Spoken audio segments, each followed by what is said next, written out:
Now, another benefit of Next.js is serverless functions. Remember when I called Next.js a full stack framework? This is why.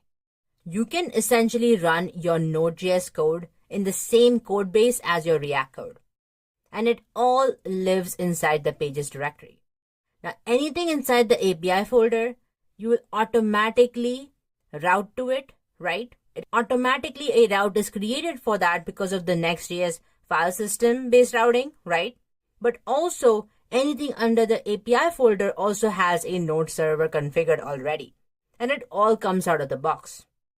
What's really cool is that you can do all of this without any configuration, and your frontend can easily talk to your backend, that is the serverless function.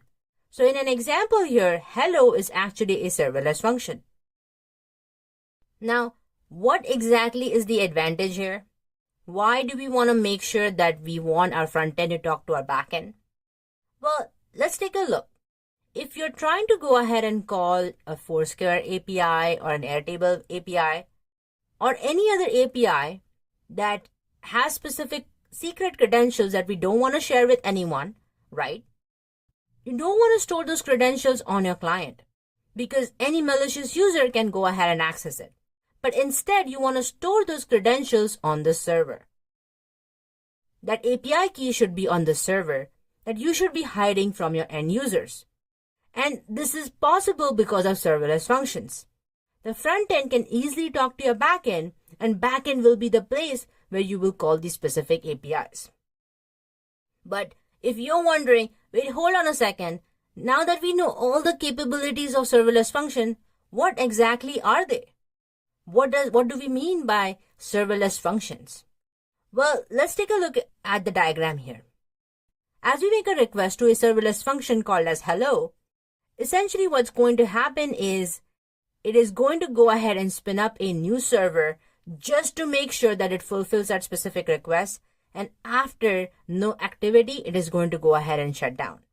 So the minute we call /API/hello, it is going to wake up the server, start a brand new Node server. It is going to execute the code inside the hello API and then go ahead and execute it successfully. And then shut down the server.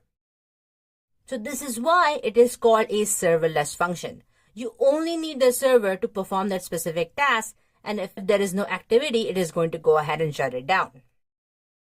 So this is the power of serverless functions. And all of this is already configured in Next.js. You don't need to do any additional setup for it.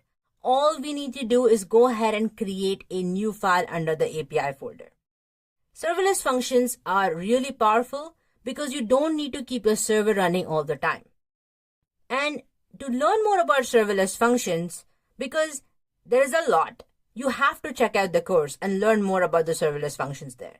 We will be using serverless functions throughout this course and diving into all the nitty-gritty details about serverless functions. And I'm really excited for that because they are definitely my favorite.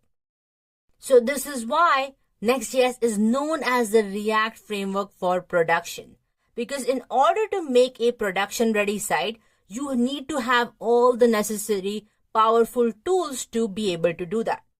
And we won't just have any site, we would have the best performance site out there, and thanks to Next.js, as we are able to go ahead and build front-end as well as back-end of your app in the same code base.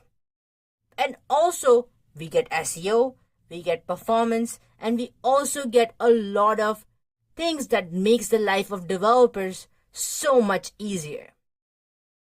Alright, so now that we have learned about serverless functions, let's take a look at why Next.js is popular and if we have any doubts yet, because we now know why it is popular, right?